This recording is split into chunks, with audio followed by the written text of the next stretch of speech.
All right, yeah. So welcome to All Things Baseball. This is our first podcast, and I'm John. This is I am Johnny. Johnny. Yep. Yeah, Johnny. And so we're doing All Things Baseball. It's our new logo, All Things Baseball. And the reason why we named it All Things Baseball is because we love everything about baseball. I mean, we love training for baseball. We love the strategy. We love amateur baseball, professional baseball.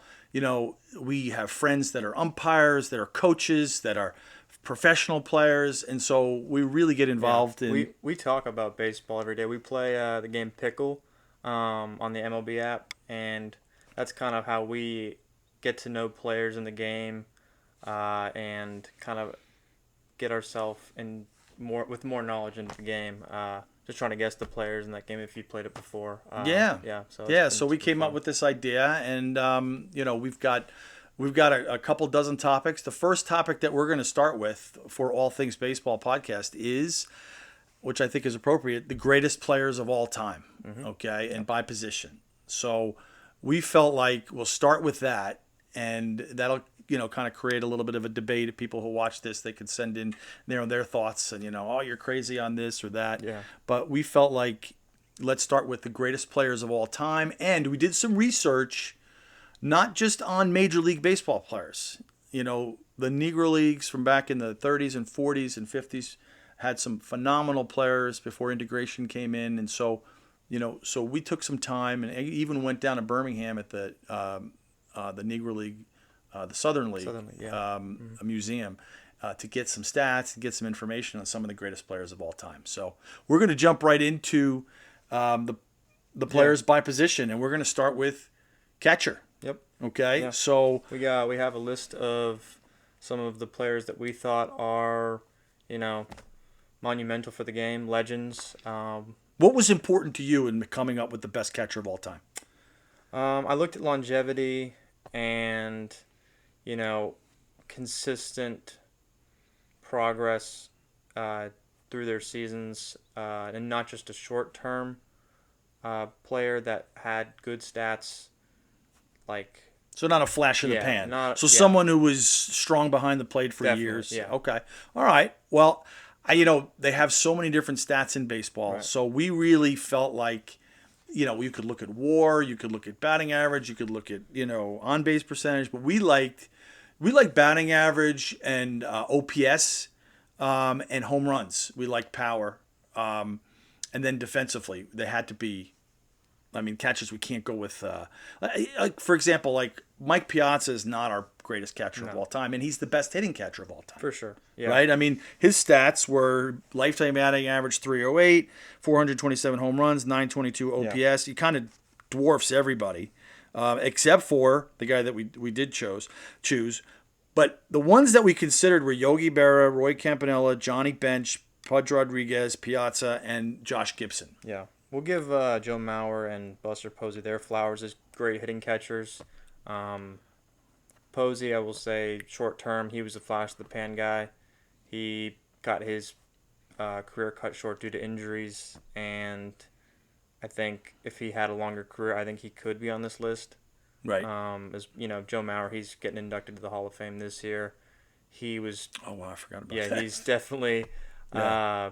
great hitting catcher, great defensive catcher, but also he was limited by injuries at the position, so had to Good switch to point. first base. Yeah. But yeah, so on our list we have Josh Gibson, Yogi Berra, Roy Campanella, Johnny Bench, and Pudge Rodriguez. We have Piazza listed, but as you know, we just listed him out Defensively. out of Yeah. our running. So who did you have? Go right to it. Who did you have as the best player out of all those? So Josh Gibson and Johnny Bench are my two. Gibson was a two-time Triple Crown winner in the Negro Leagues. He hit 373, which now is the best batting average of all time since the MLB integrated the Negro League statistics Which into just their own. happened this year, right? Right, correctly, yeah. For those who Just didn't know, yeah. just this year, recently, they integrated those stats into Major League Baseball. He hit 373 lifetime batting average. He hit 400 twice in a season, and he has a lifetime 1.176 OPS on base plus slugging. Right. So I mean that's pretty hard to dispute. Where Johnny Bench hit 267, 389 home runs, and 817 OPS. Right. What's interesting is Yogi Berra, who's a Yankee, and we're a little biased. We love the Yankees. He had some pretty solid stats: 285 batting average, 358 home runs. He was a three-time MVP, Right. 830 OPS. But really, because we got to get moving on to the next position, we felt like Josh Gibson was it, right? Yeah, unanimously. Johnny Bench. Well, listen, Johnny Bench is probably 9 out of 10 times people's favorite catcher, but we couldn't really played longer, ignore more games because in the Negro Leagues, for those of you who don't know, they play less games. I looked, he averaged about 40 to 70 games, close to 70 games a season. They didn't play as many games in the Negro Leagues, but just in the 14 years he played, just the most dominant by far. Yeah. So I think that, yeah. And he faced some phenomenal pitchers too. Oh, yeah, so Satchel, yeah, for sure. all right, so that's catcher. Why don't you start us off on first base? Yeah, let's move over to first base. So first base, we got listed out here: Lou Gehrig, Albert Pujols, Jimmy Fox, Frank Thomas, and Hank Greenberg. For me, I felt like Jimmy Fox and Lou Gehrig were my go-tos. Lou Gehrig's stat lines consisted of 340 batting average, 493 home runs, 1,995 RBIs. Jimmy Fox, batting average 325, 534 home runs, 1,038 OPS. Yeah, I know Lou Gehrig's OPS was either high nines or right around Jimmy. A little lower Fox. than Jimmy's, yeah. Little lower, just a little lower. Mm-hmm. Pujols, obviously more of a modern player, just retired, 296, 703 home runs. You can't ignore that. 918 OPS. But so you felt Jimmy Fox or Lou Gehrig. So who did you choose as your greatest first baseman of all time? For a while, I was going Lou Gehrig, just based on the numbers, and correct me if I'm wrong, but he had an MVP under his belt. Yep. At least 3 World Series. More than that, Yeah, definitely. four, Yeah, in the maybe 30s four. they dominated. Definitely. And the 20s, excuse me. But I did go back and look at Jimmy Fox's stat line and his career highs. And the home runs just kind of overshadowed Gehrig a little bit. And the OPS drew a little more walks, got on base, hit by pitch, intentional walks. I would say, I'll disagree with you here. I would say Lou Gehrig because he was fast. He had a lot of triples. As a first baseman too, that's and he was tough. a great Yeah. defensively. So to me, he gets the nod. Maybe Fox looked a little bit better. He had more home runs. The OPS is hard to ignore, but to me, Lou Gehrig just defensively, and he was so fast, so many triples. Yeah. And they won so many World Series. I mean, he was a World Series champion. I should know this, but I know they won the World Series. He started in 25, Okay. and I know they won at least 3 in the 20s. And I know when Joe DiMaggio came along too, they won some. So I want to say he was a 6 or 7 time world champion. So Okay. I'll go Jimmy Fox on mine. Okay. Fair enough. Gehrig We on did yours? like Frank Thomas. His OPS was pretty good. Hank Greenberg was again a 500 home run guy, but I think Lou Gehrig or Jimmy Fox were the two. Yeah, definitely. All right. Yeah, so we'll shift over to second base now. All right, and so what stood out about second base to you? It didn't seem like there was a lot to choose from. No, we got Roger Hornsby, Joe Morgan, and Nap LaHoy. We got Ryan Sandberg as well, Roberto Alomar, Rod Carew, and Jackie Robinson. Yeah, you got to throw Jackie in there. I mean, he broke the color barrier in the 40s. He was a great player. Short term, but put the numbers out.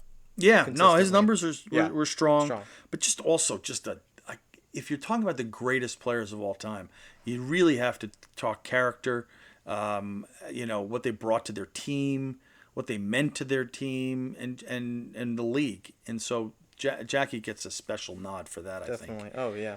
But in terms of numbers, I mean, Rogers Hornsby, he had a lifetime batting average of 358. He had 301 home runs and 1,584 RBIs. His OPS, I know, was in the 900s. I don't have it here. Yeah. But he kind of stands out. Joe Morgan, I like Joe Morgan a lot because he stole bases and was great defensively. Yeah, definitely. Yeah. But his batting average was only 271. His OPS was 819, which is very, very good. Oh, definitely. Yeah. But I mean, it's hard to ignore. and then Nap LaJoy. I don't know. I didn't even know how to say his name. Is that J like silent? I said it probably. I don't know. We should have known Somebody this will correct before us, we but started. yeah. But Knapp played in the 1910s. The early 1900s. It's like 338, era, 380 stolen bases, 846 OPS. But I would say everybody that we did our research with, everybody that we looked up, like ESPN, MLB, they all kind of in their list they had Rogers Hornsby hands down. Yeah. Right. Yeah, definitely. I'll go Rogers Hornsby on that one for me. 358 batting average, 301 home runs, 84 RBIs total. Okay. Yeah. So that sounds good. give Now him that shortstop was interesting. Shortstop was very interesting because you had a lot to choose from. I thought, Ernie Banks, Honus Wagner, Robin Yount, Derek Jeter, Cal Ripken, even A-Rod if you put him in there. We didn't really count A-Rod as a shortstop because halfway through his career he moved over to third base. And we're not big fans of A-Rod just because of all the controversy there was with his career, right? Definitely, yeah. What did you think of that? With that steroid era, we didn't discount like the Sammy Sosa, A-Rod, Mark McGwire guys for what they contributed to the game. We definitely have their stats listed, and we have them on our lists. That's a good point. I'm glad you brought that up. Yeah. We'll definitely give A-Rod his flowers. Contributed very much his whole career, and he was a great baseball player. Yeah. Almost 700 home runs, over 2,000 RBI, 930 OPS. But Ernie Banks to me really stands out. The only thing he didn't do was walk a lot, so his OPS was 830. His on base percentage was only like 330, but he had a lifetime batting average of 274, 512 home runs, 1,636 RBI. Very, very good fielder. He stood out because he had a lot of power. Robin Yount was good, but not great.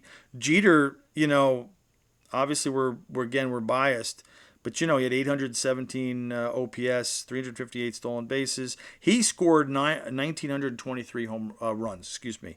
With a 310 lifetime batting average, so that was pretty darn good. And people knock him for his defense, but he did not make errors. He won a few Gold Gloves, did not make errors, just didn't have the range. Clutch factor as well.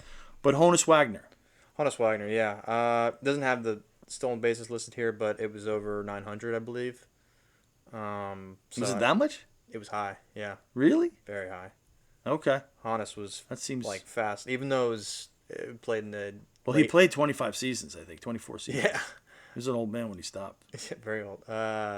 He played in like the late 1800s, 1900s. Right, yeah, he started like 1888 or something. Right, it's late. Or 1898 maybe.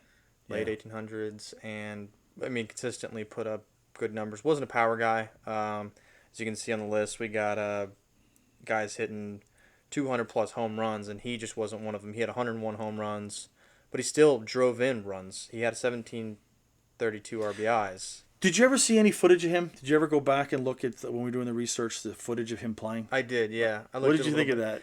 It's wild. The gloves they used. Oh my God, like fingers. Like a little pancake. Yeah. It was incredible. He could make as many plays as he did. He wasn't an Ozzie Smith by any means, and we'll give him his flowers as well. I like that. Ozzie was a great defender. Probably one of the greatest defenders at short of all time. Top three, yeah.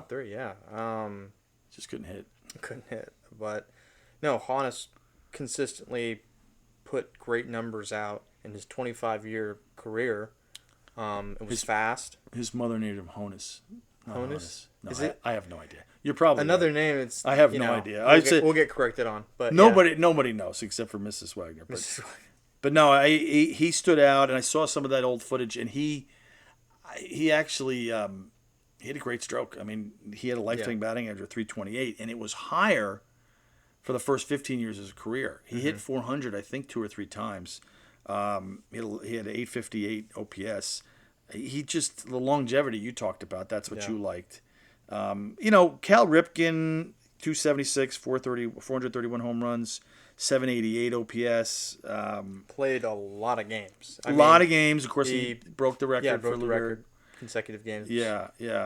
But to me, the top 2 were probably Ernie Banks and Honus Wagner. Yeah, that's what I was and thinking. I would give it to Honus Wagner. Now, in the Negro Leagues, there was a shortstop by the name of John Henry Lloyd, and it was hard to get a lot of statistics on him, but he hit in like the 320, about 320, 330 lifetime, stole a lot of bases, apparently was a wizard with the glove. Yeah. So I mentioned him just because we did read about him a little bit. We saw him mentioned in the museum. We went down to Birmingham in the spring, and we saw him mentioned, which was, by the way, a great, if you ever get a chance, go to the museum in Birmingham. It is specifically for the Black Barons of the day. Willie Mays played there. Satchel Paige played Started there. as a rookie there, yeah. Yes, Willie Mays. He was 17 when he started in professional baseball. And check out the Kansas City Negro League Museum as well. That's on our bucket list. We're gonna check it out. We're definitely gonna check it out. Make the trip, but yeah. I'll go Honus there. Okay, Honus or Honus, however it's pronounced. Third base. Third base. So to me, this was like this is where we're gonna differ. This is where we're gonna differ. Yeah. Okay, that's so funny because I was just gonna say this is where I thought it was easy. No, but no, I think. Go ahead. Yeah. Okay.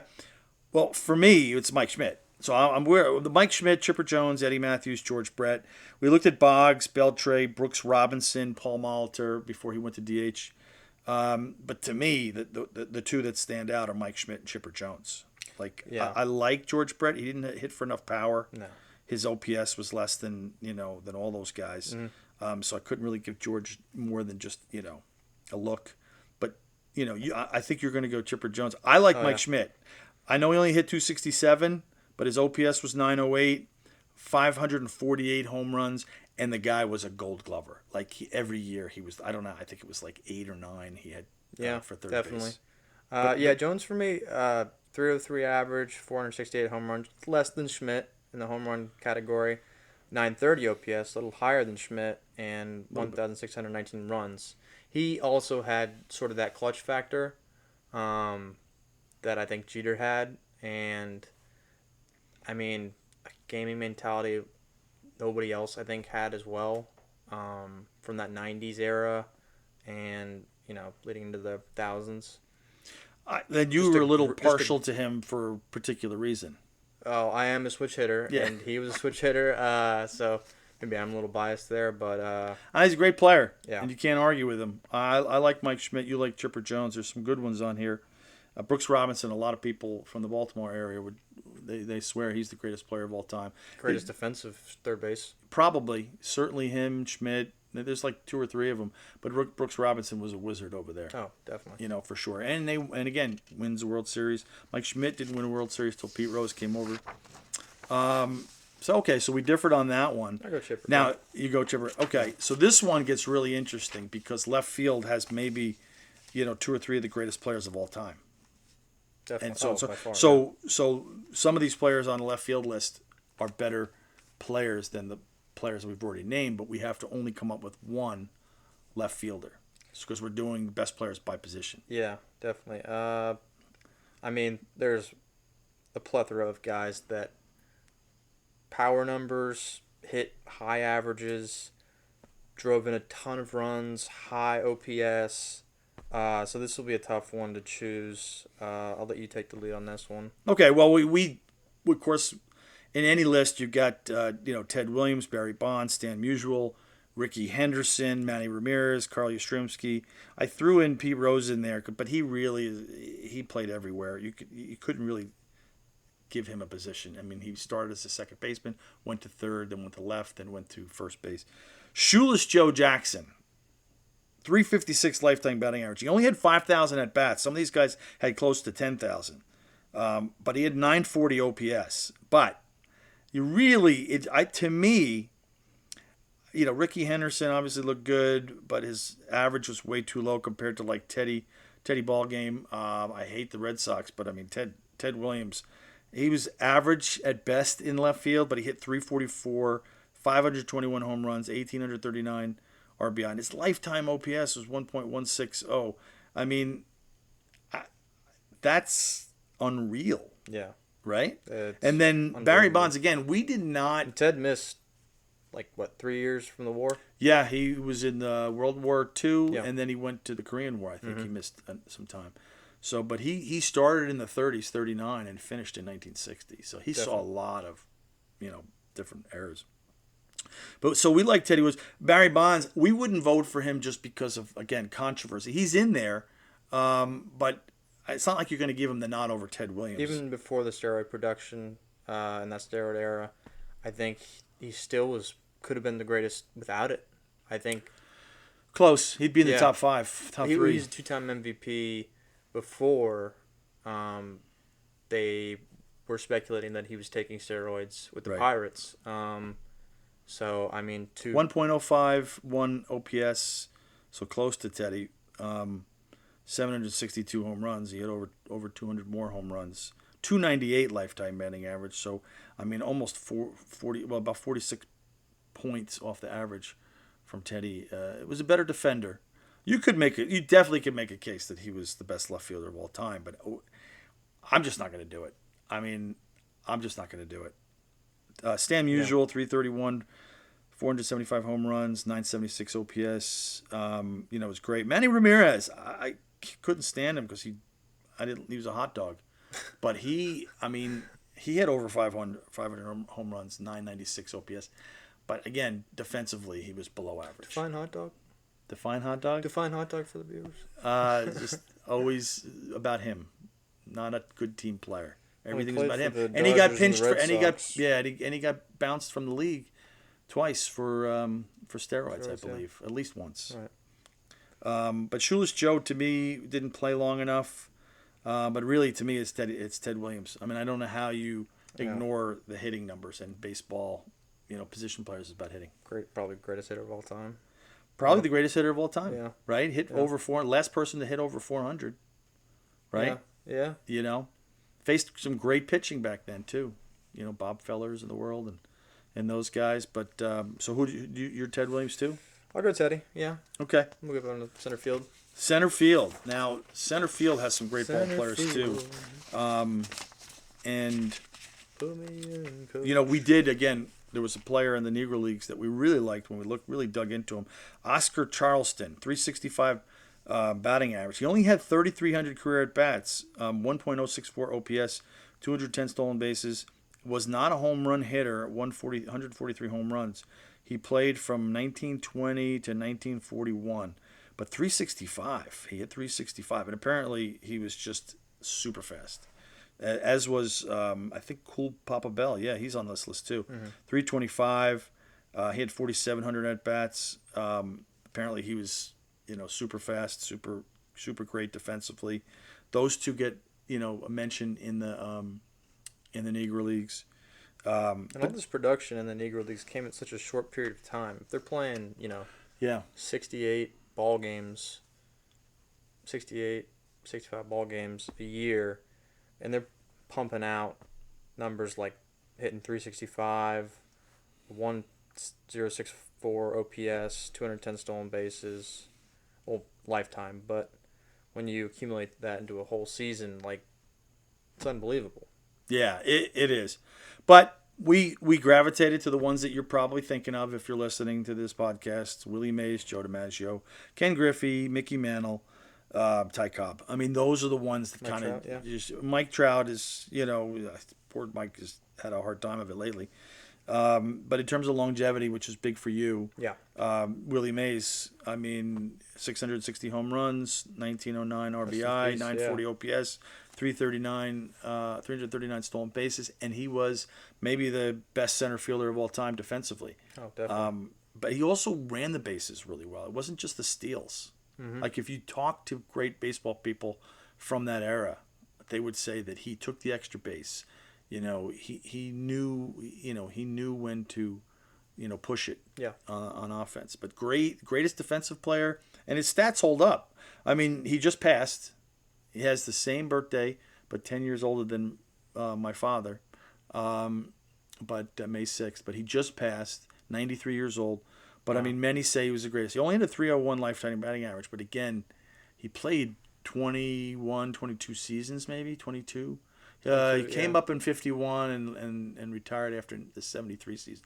So I mean, Joe DiMaggio didn't play long enough. He only hit 361 home runs. He had 977 OPS, though. Ken Griffey, 284 batting average, 630 home runs. He had, like, what his top seasons were as good as anybody's, right? Oh, definitely, yeah. And then Mickey Mantle was hurt a lot of his career, 977 OPS, 536 home runs. But again, what did you think of Cobb? Cobb, stole a ton of bags. Power numbers were a little lower than the rest of. Why do you think that was? Cobb? I mean, maybe his end game wasn't to try to drive the ball out of the park in that era. That's what he said. Yeah. He said he could. I heard him interviewed once. He said, I'm going to try to hit home runs just to show you that I can, because he was getting upset that everybody was giving Babe Ruth the props, because Babe Ruth came along a little bit after him. And he had like 3 or 4 games where he hit like 3 or 4 home runs. But he felt like he was giving up. I mean, back then, they just, I don't know. They didn't want to give up the batting average. Yeah. Yeah. And to stay in the lineup, I mean, in that era, you really needed to hold a pretty good average. I felt like you weren't seeing guys nowadays, which we'll get into in future podcasts about the state of baseball. Guys hitting 180, 170, staying in the lineups with no production, low OPS. Right. But guys like Cobb and, other former greats were around the 280, 270 mark. Right. And putting consistent, run production, RBIs, stolen bases if they were faster. But Right. Cobb, I felt like if his power numbers were a little higher, then he could be up there in the Willie Mays, Joe DiMaggio, Ken Griffey talk for me. But those are my 3: Willie Mays, Joe DiMaggio, and Ken Griffey. Okay. I'd give the nod to Willie Mays for this one. I mean, I'm going to tell you why I will. I listened to Leo DeRocher talk about Willie Mays. Leo DeRocher came up in the 20s, played with Babe Ruth, saw baseball. He lived on the same street as Buddy Moranville, who was a great player in like 1910, 15, whatever. So he saw baseball in the early 1900s, played in the 1920s, and then coached all the way into like 1970. So you're talking about a guy who saw the greatest baseball players that ever lived. Yeah. Right? And he said, greatest baseball player he ever saw was Willie Mays. Nobody could do what Willie Mays could do. That's good enough for me. If Leo DeRocher says he's the greatest player of all time, who are we to argue? Right. He saw more baseball players because he played with them in the, like I said, the 20s. He was a fan of Major League Baseball when he was coming up, and he coached all the way to 1970. So for my money, Willie Mays gets it just because Leo DeRocher says it. But he also has the numbers to back it up. Definitely. Ty Cobb, I don't know. I think they played better baseball, and we'll talk about this maybe in another podcast.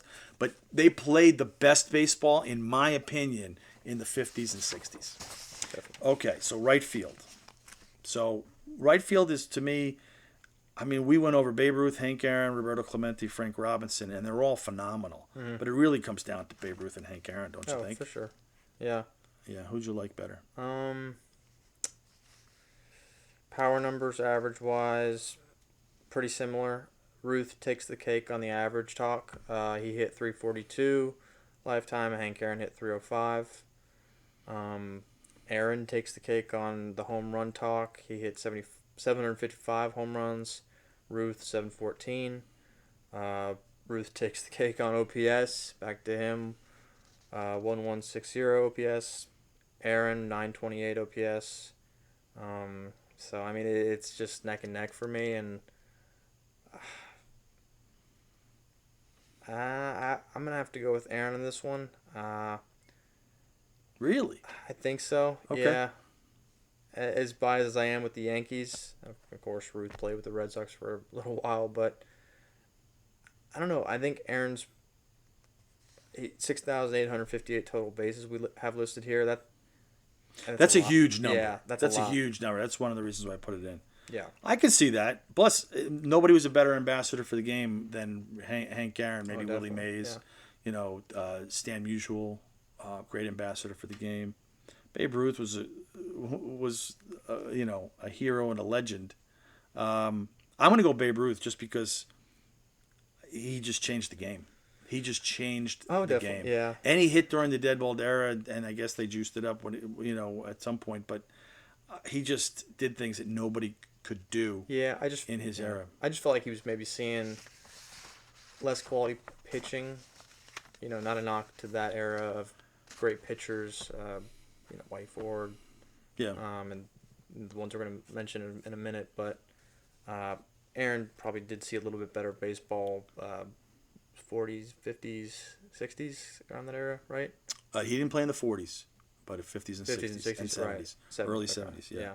So he probably saw a little bit more better baseball, better pitchers. He did. Yeah. He did. I'll give you that. He Yeah. definitely saw to me, best era was 50s and 60s, and I think that he saw some of the best pitchers who, some we're going to talk about. We're going to talk about DH right now, real quick. Yeah. DH really just comes down to David Ortiz, Edgar Martinez, and Paul Molitor, in my opinion. We couldn't think of anybody that could touch David Ortiz and Edgar Martinez. David Ortiz, 541 home runs, 931 OPS. Edgar Martinez had a 933 OPS, but only 309 home runs, 312 batting average. Nobody was more clutch than David Ortiz. We already mentioned we're Yankees fans. Yeah, and we gave Teddy Knox his flowers, and we gave him the knock, and probably gonna have to give Ortiz his flowers. It's just so clutch. Yeah, it's so clutch. I mean, he always came through, it seemed. Yeah. Right? I mean, the average is lower than Martinez. Ortiz had More of a power hitter than Martinez. Right. He has more home runs, but 286 batting average against a 312 average for Martinez. But that clutch factor, the home runs, the run production, just kind of stands out a little bit more. I mean, the RBIs, 1768 RBIs for Ortiz and 1219 runs for Martinez. We don't have the RBIs listed out, but I would say it's less. Yeah. It's definitely less. So Ortiz. Yeah. Ortiz? Okay.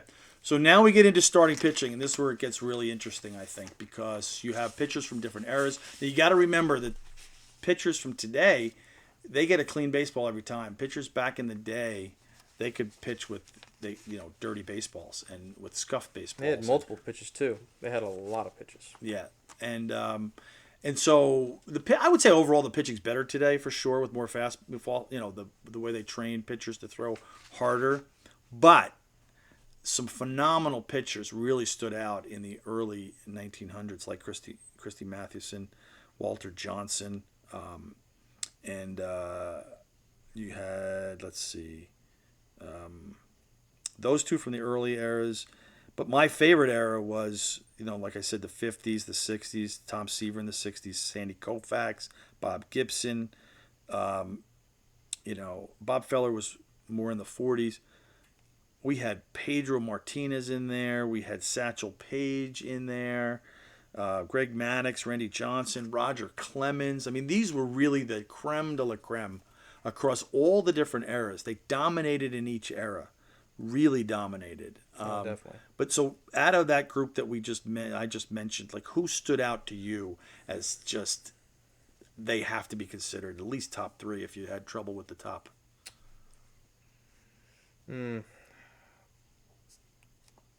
I'd probably say Randy Johnson and Walter Johnson, both the Johnsons. The Johnsons, yeah. Yeah. You like the case. Yeah, I think. We didn't mention Nolan Ryan, but he was considered. Oh, definitely. It holds the record for most Ks of all time. Sure. And it's by like a. He had about a 500 win percentage, though. He did, and he had a lot of knocks, but he had such longevity.